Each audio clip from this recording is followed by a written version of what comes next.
One of the great features of the application lifecycle events is that they are framework agnostic. What does this mean? Well, it basically means that we can access these events in any ASP.NET application, whether it's built on MVC or not. In fact, we can have two applications running side by side using different frameworks and still leverage the same lifecycle events. For example, you could have a web forms application and an MVC application running side by side. You could then build an HTTP module to hook into the same lifecycle events for both and perform some common tasks. This might sound somewhat obscure, but it's really not.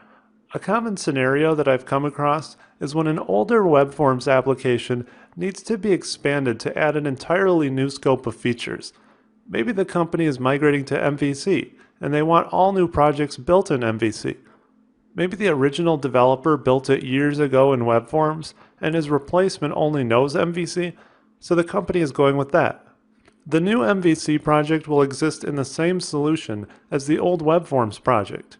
During this expansion, the company wants extensive logging and reporting integrated into the old and the new systems. Maybe they want to know which employees are accessing and using the application, or maybe they're logging some other statistic. We don't want to have to write logging code in the web forms project and then migrate it over to the MVC project and refactor it. We want both applications to share a common component. This is really easy to do by hooking into the ASP.NET lifecycle events, since both platforms use them. Let's take a look at how this might work inside Visual Studio.